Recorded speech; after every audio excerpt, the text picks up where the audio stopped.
Philippines, 2013. Part 1. The Gathering Storm. The humid air clung heavily to Joaquin's skin as he stood outside his small wooden home, his eyes scanning the horizon. Dark clouds, thick and ominous, churned in the distance, advancing like an unstoppable army. The sea, usually a calm and familiar friend, had transformed into something menacing.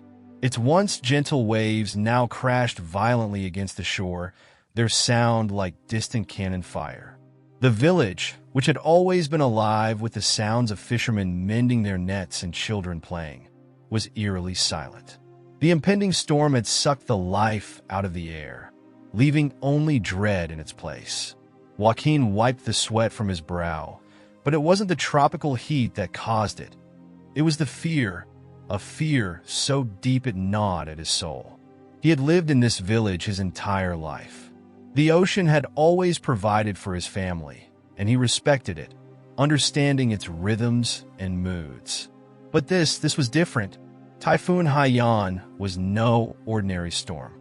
It was a beast, a monster with winds so fierce they could strip a home down to its bones in seconds. The radio warnings had grown more desperate by the hour, urging evacuation. But where could they go? The roads were already flooded, and the shelters were overflowing. Besides, his home was all he had. Everything they owned, every memory, every laugh, every tear was woven into the walls of this small, fragile structure. "Papa," a voice called, shaking him from his thoughts. It was Elena, his eldest daughter. Her brown eyes, wide with concern, searched his face for reassurance he wasn't sure he could give. At 14, she was old enough to understand the gravity of the situation, but still young enough to believe her father could fix anything. "Is it really going to be that bad?" she asked, her voice trembling slightly. Joaquin forced a smile, the kind of smile fathers give when they're trying to protect their children from the truth. "We've seen storms before," he said, though even as the words left his lips, he knew this one was different. "But we are prepared, Elena. God will watch over us." Inside, Marisol was already busy, her movements quick and efficient as she tied down furniture and secured anything that could be thrown by the wind.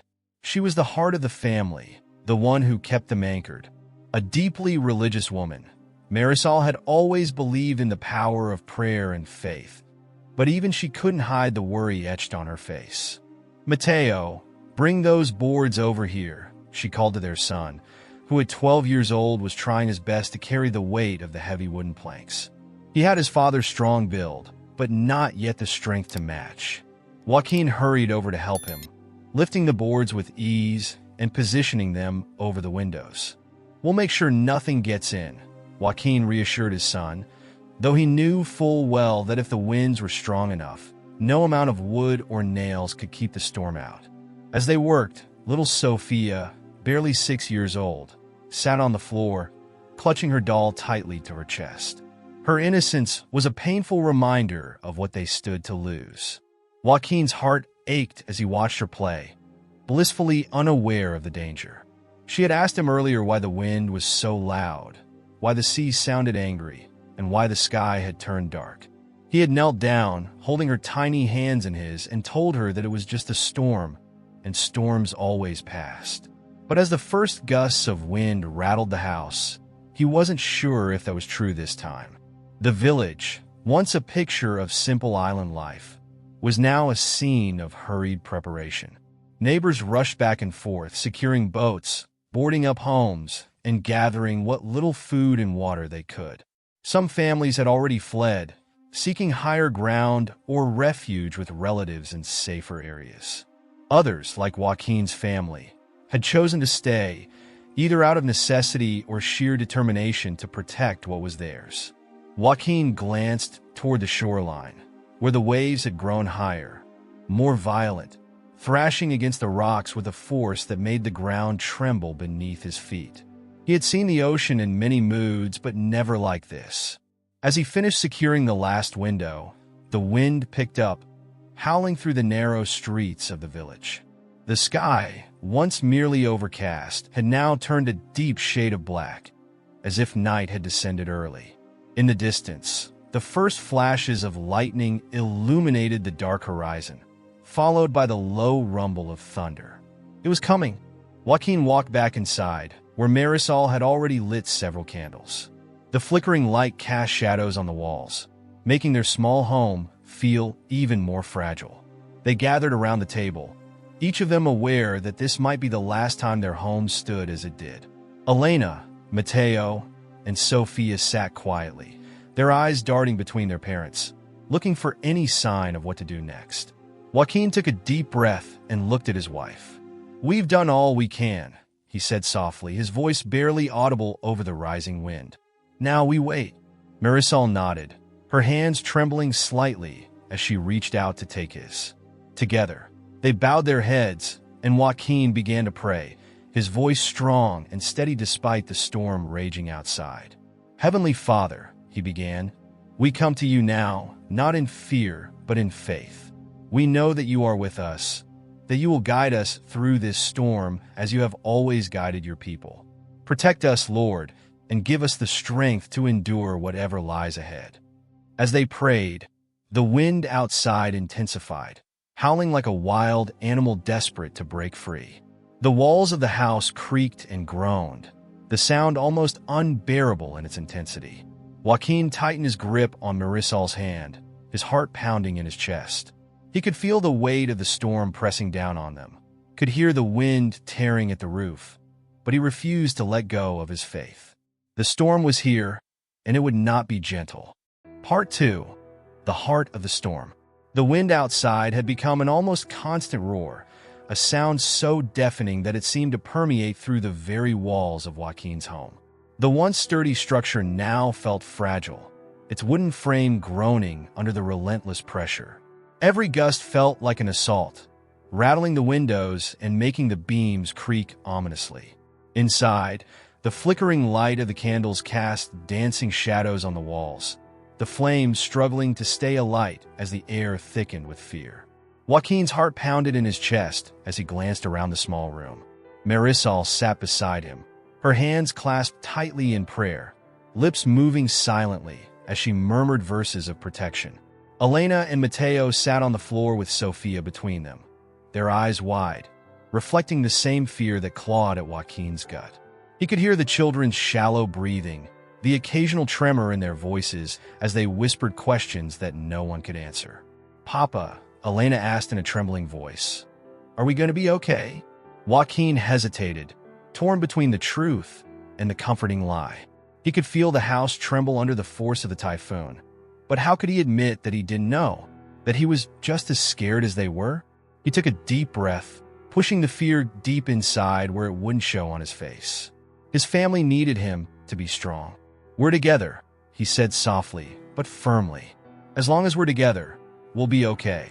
Even as the words left his mouth, the wind outside seemed to mock him. It roared with renewed fury, slamming into the walls with the force of a battering ram. The roof groaned in response, and for a terrifying moment, Joaquin feared it would be ripped off entirely. A loud crack split the air as something outside, perhaps a tree or a neighbor's roof, was torn free and hurled against the house. The entire structure shuddered, and a gasp escaped from Marisol as she clutched Joaquin's arm. "Stay calm," he whispered, though his voice shook. "Stay calm." The air inside the house felt suffocating, thick with tension and the weight of unspoken fears. Joaquin knew the house wasn't built to withstand something like this. No one's house was. The winds of Typhoon Haiyan weren't just strong. They were unnatural, their intensity growing beyond anything the village had ever seen. He could hear it in the howling outside, like the furious breath of a monster seeking to devour everything in its path. The rain came next, slamming against the windows in thick sheets. It sounded like rocks were being thrown against the house, each droplet striking with enough force to shake the glass. Joaquin's breath caught as he saw the first crack spider across one of the windows, the fragile barrier between them and the storm. He quickly grabbed a blanket, trying to cover it, hoping to prevent shards of glass from flying if the worst happened. His movements were quick but shaky, his mind racing with thoughts of how to protect his family if the house gave in. Joaquin, Marisol's voice cut through the noise, steady and calm despite the chaos. She had always been the stronger one when it came to matters of faith, while Joaquin was pragmatic, often thinking in terms of what he could do physically to protect them. Marisol turned to her unwavering belief in God. She stood now, still gripping her rosary, and looked directly into his eyes. "We need to pray. Only he can stop this." He wanted to argue, to tell her that praying wouldn't stop the wind or the rain, that they needed to focus on reinforcing the house.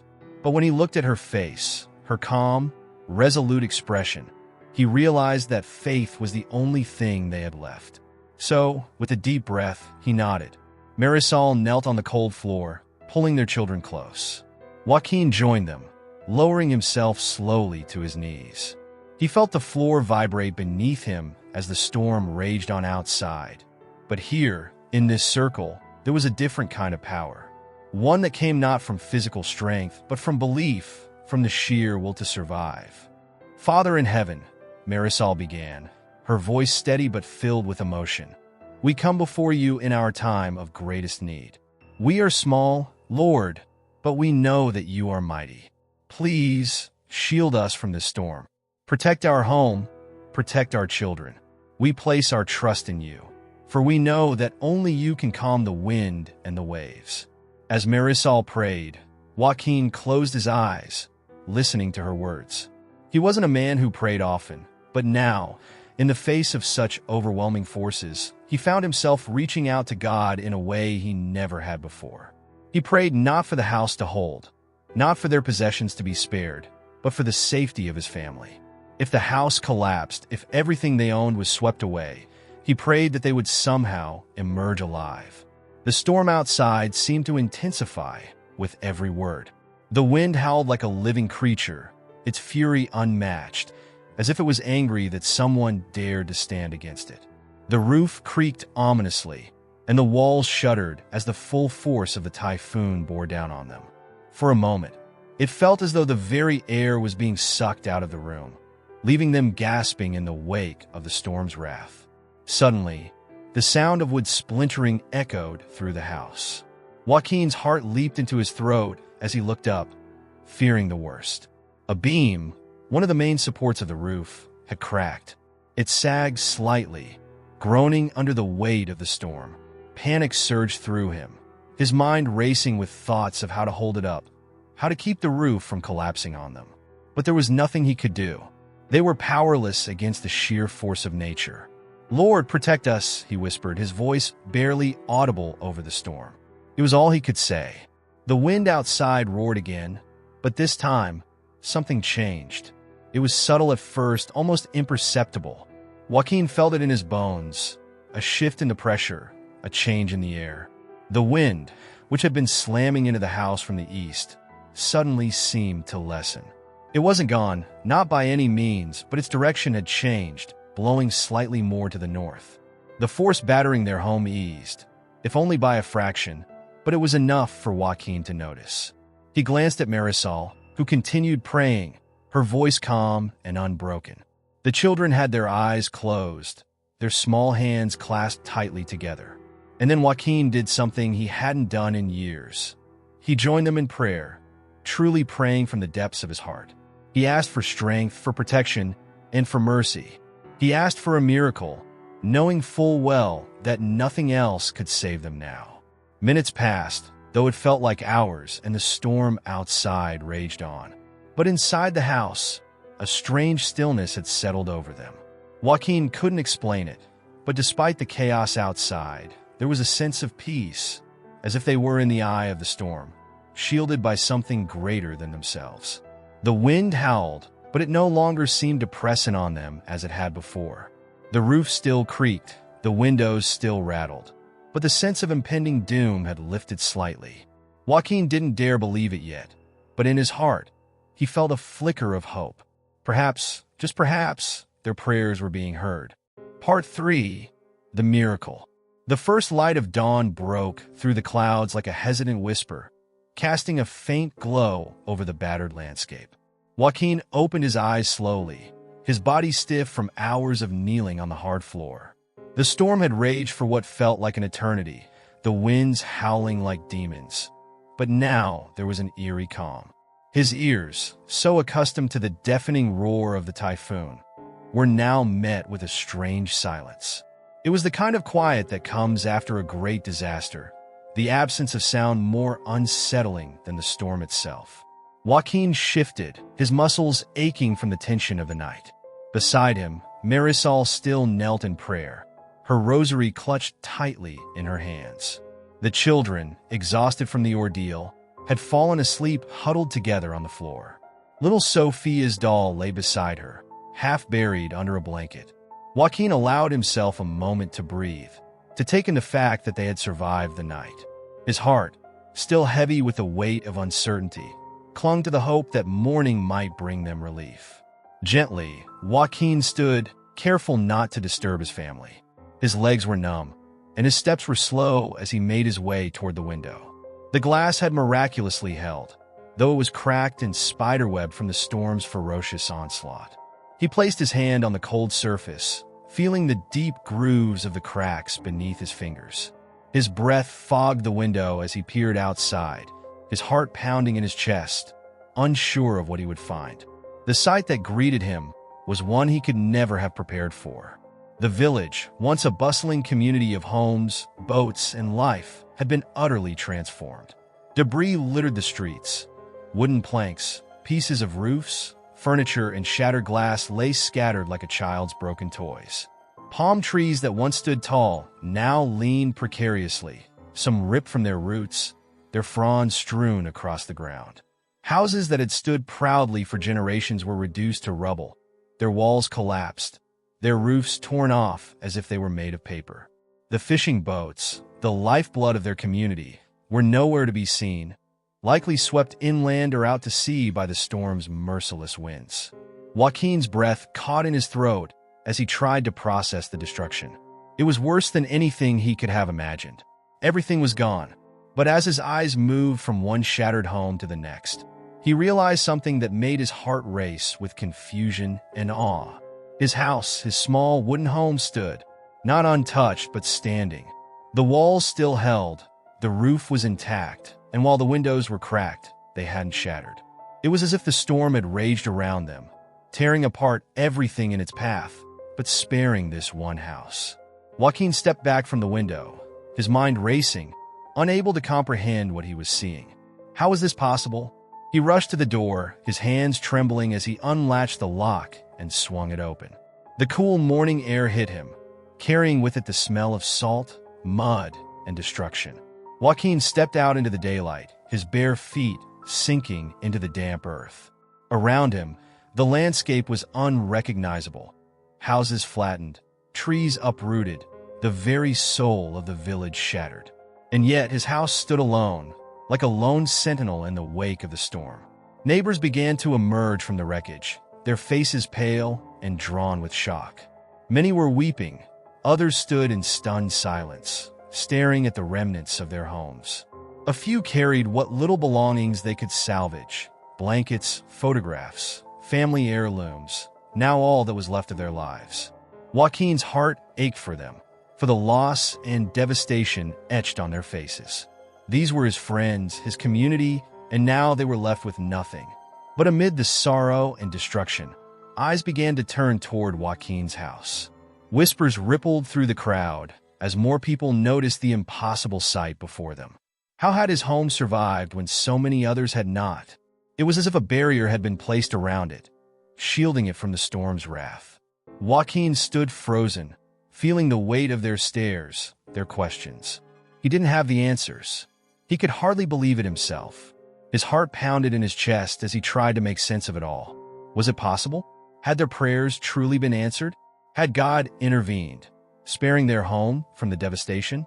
Marisol appeared at the doorway, her face pale but composed. She had felt it too. The shift in the storm, the moment the wind seemed to change direction, sparing them the worst of its fury. She stepped out into the morning light, joining her husband, her eyes scanning the destruction that lay around them. "It's a miracle," she whispered, her voice thick with emotion. "Joaquin, God heard our prayers." He turned to her, his eyes wide with disbelief. But how? How is this possible? Marisol reached out and took his hand, her grip firm and steady. Faith, Joaquin. Faith and prayer. He protected us. Tears welled in Joaquin's eyes as he looked down at his wife. He had prayed, yes, but never had he expected such an outcome. The storm had been so fierce, so destructive. How could one family, one home, be spared when so many others were lost? It didn't make sense, and yet here they stood, alive, their home intact. He felt the weight of it, the enormity of the moment pressing down on him. Neighbors began to approach, cautiously at first, their expressions a mixture of awe and curiosity. One by one, they came forward, speaking in hushed tones, their eyes darting between the wreckage of the village and Joaquin's home. "How did your house survive?" one man asked, his voice trembling with disbelief. "Everything else, it's all gone." Joaquin shook his head, unable to answer. "We prayed," he said quietly. "We prayed for God to protect us." The man stared at him for a moment, then nodded slowly, as if processing the gravity of what Joaquin had said. Others began to murmur in agreement, some nodding, others crossing themselves or whispering prayers of their own. The realization spread through the crowd like wildfire. This wasn't just luck or coincidence. This was something more, something divine. Word traveled quickly, and soon, more villagers gathered around Joaquin's home, their faces etched with hope and disbelief. They looked to him and his family, as if they had been touched by something greater, something beyond human understanding. Joaquin, still overwhelmed by the magnitude of what had happened, found himself at the center of a miracle he couldn't fully comprehend. He glanced at Marisol, who stood beside him, her eyes bright with tears of gratitude. She had always been the one with unwavering faith, the one who believed that prayer could move mountains. And now, standing in the aftermath of the storm, surrounded by destruction and loss, Joaquin began to believe it too. The sun climbed higher in the sky, casting its golden light over the ruins of the village. And yet, in the midst of all the devastation, there was a sense of renewal, a belief that something extraordinary had taken place.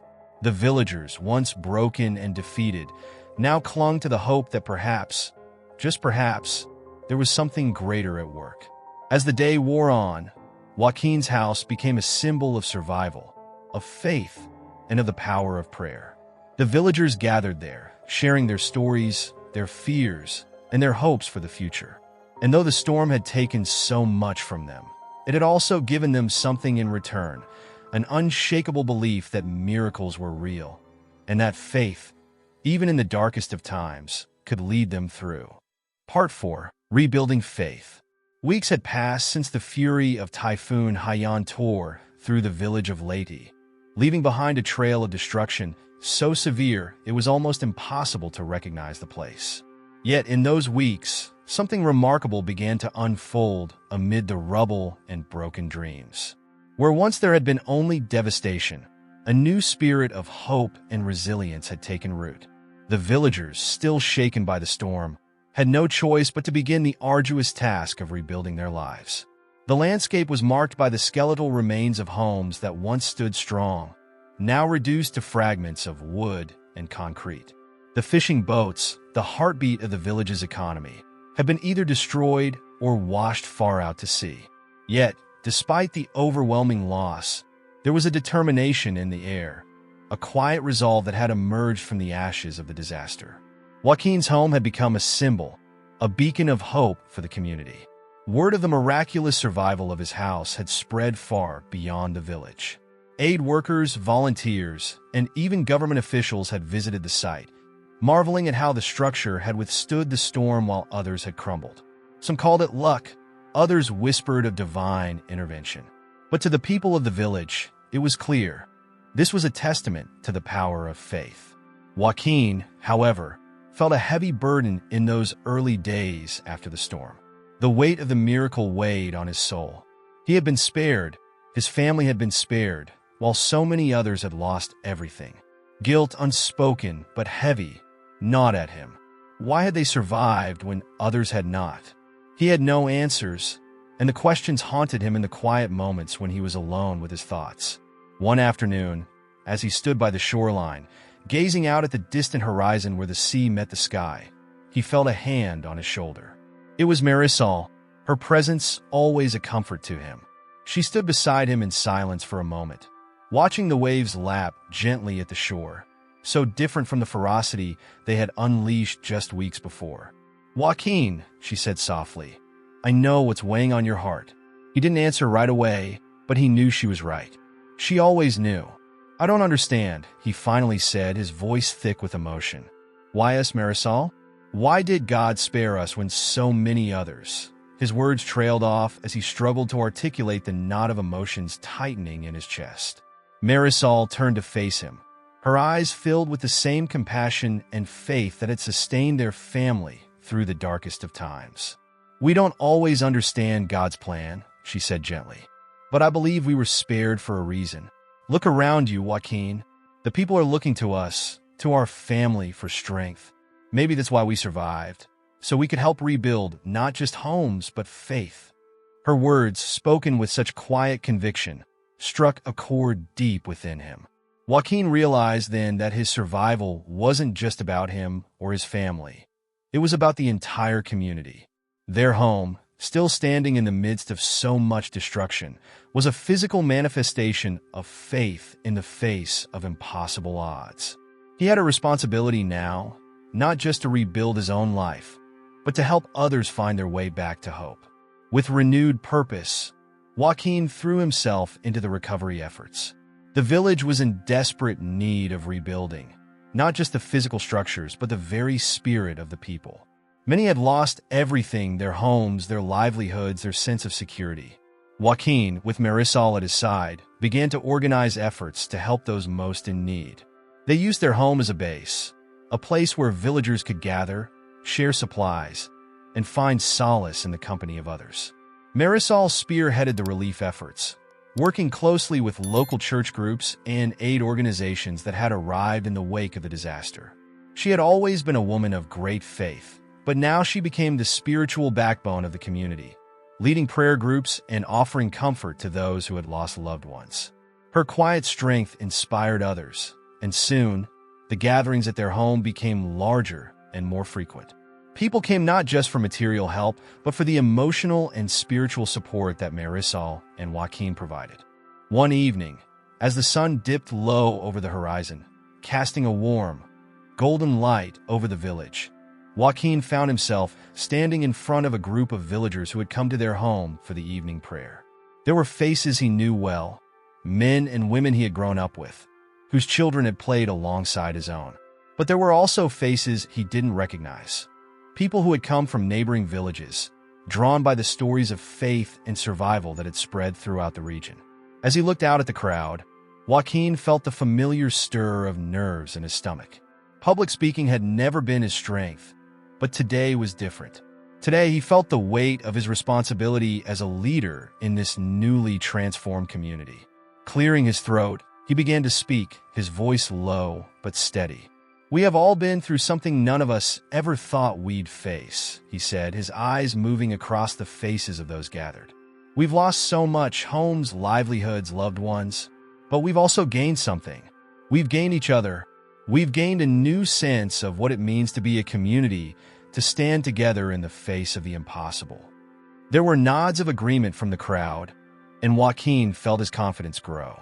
He continued, "I don't have answers for why things happened the way they did, but I do know that we are still here, and that means we have a chance. No, a responsibility to rebuild not just our village, but our hearts. Our faith has been tested, but it has not been broken, and together, we will find a way to move forward." The crowd was silent for a moment, taking in his words. Then, slowly, one by one, they began to nod, murmurs of agreement spreading through the group. Joaquin felt a wave of relief wash over him. He had done what he needed to do, offered the people hope, a path forward. In the weeks that followed, the rebuilding efforts gained momentum. Aid came pouring in from across the country and even from international organizations moved by the stories of the village's survival. Supplies, tools, and volunteers arrived, helping to restore homes, schools, and the village's small chapel, which had been partially destroyed in the storm. Joaquin and Marisol worked tirelessly, not just with their hands, but with their hearts, offering guidance and encouragement to those who struggled to find their footing again. The village of Leyte, once broken and scarred, slowly began to heal. The streets, once littered with debris, were cleared. New homes were built, stronger and more resilient than before. The fishing boats, essential to the villagers' livelihood, were repaired and set back to sea. And with each passing day, the spirit of the community grew stronger. But it wasn't just the physical rebuilding that mattered. Something deeper had shifted in the village. The faith that had carried them through the storm now bound them together in ways that were more profound than before. Joaquin saw it in the faces of the people he worked beside, the quiet determination, the resilience, and the renewed sense of purpose. It was in those moments, standing side by side with his neighbors, that Joaquin finally understood the truth Marisol had tried to share with him that day by the shore. Their survival hadn't been just about physical protection. It had been a call to action, a call to rebuild faith and hope in the hearts of their people. And they had answered that call. Part 5. The Legacy of the Storm. A full year had passed since Typhoon Haiyan had swept through the village, and yet the memories of that fateful night still lingered in the hearts and minds of those who had survived. But where once there had been despair, there was now a sense of renewal. The village of Leyte, once shattered by the storm's fury, had transformed into a place of strength and resilience. Joaquin stood in the center of the village, his eyes taking in the sight of homes, freshly painted and sturdier than before, lining the now cleared streets. The chapel, which had been destroyed, stood tall once more, its new bell tower gleaming in the sunlight, a symbol of hope and faith restored. The fishing boats, vital to the village's livelihood, bobbed gently in the harbor, ready to set sail. The air was filled with the sounds of children playing, families laughing, and the gentle hum of a community that had found its footing again. But it wasn't just the physical transformation of the village that struck Joaquin. It was the change in the people themselves.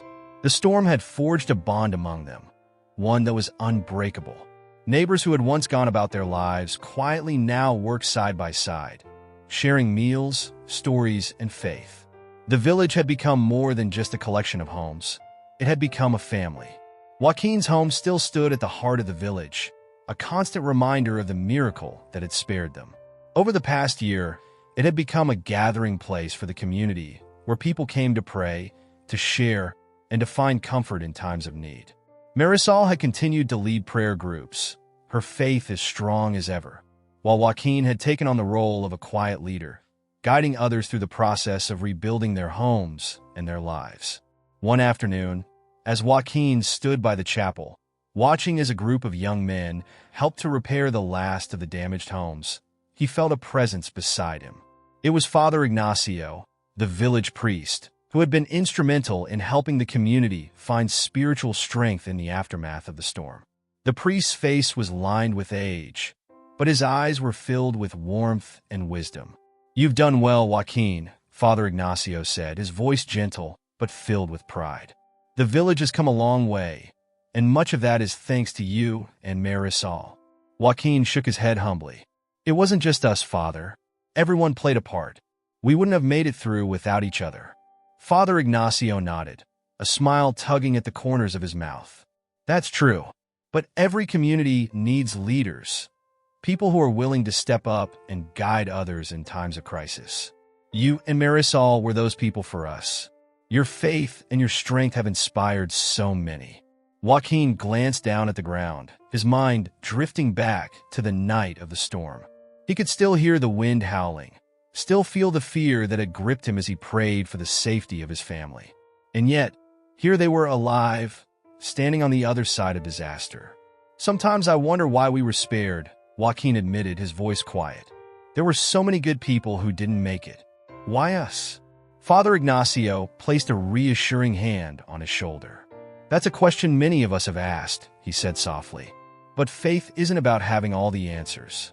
It's about trusting in God's plan, even when we don't understand it. Perhaps you were spared so that you could help others find their way back to faith, to hope.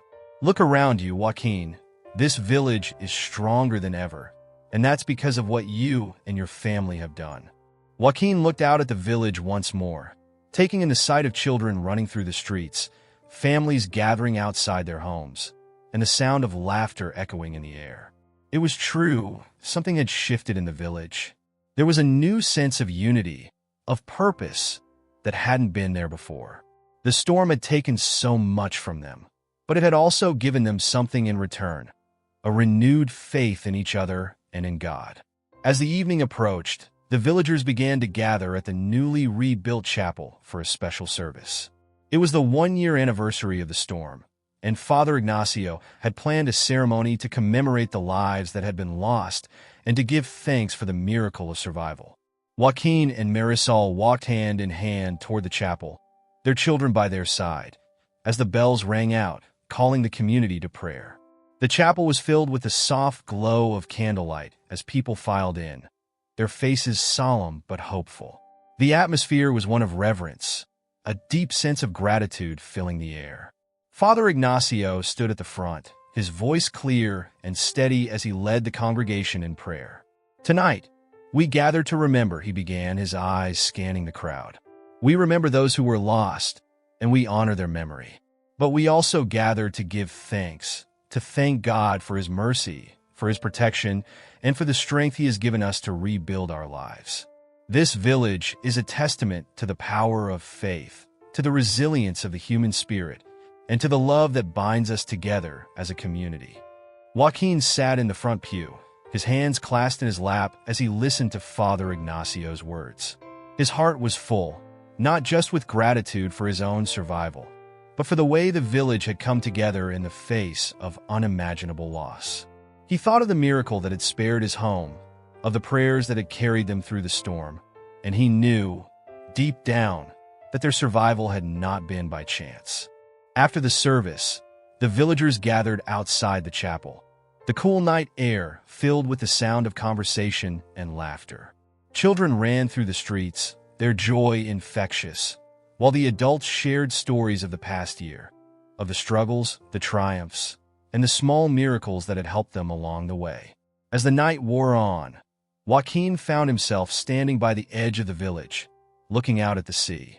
The waves lapped gently at the shore, so different from the terrifying force they had been a year ago. He took a deep breath, the salty air filling his lungs, and felt a sense of peace settle over him. Marisol joined him, slipping her hand into his as they stood together in the quiet of the evening. She didn't need to say anything. Her presence was enough. Together, they watched as the stars appeared one by one in the darkening sky, a reminder of the vastness of the world and the smallness of their place in it. And yet, despite their smallness, they had endured. They had survived. They had rebuilt. "I think we're going to be okay," Joaquin said softly, his voice carrying on the breeze. Marisol smiled, her eyes filled with the same quiet faith that had carried them through the storm. "We always were," she whispered. The village of Leyte had been through the worst, but in the aftermath, it had found something more precious than material possessions or physical structures. It had found faith, faith in each other, faith in God, and faith in the power of the human spirit to overcome even the greatest of challenges.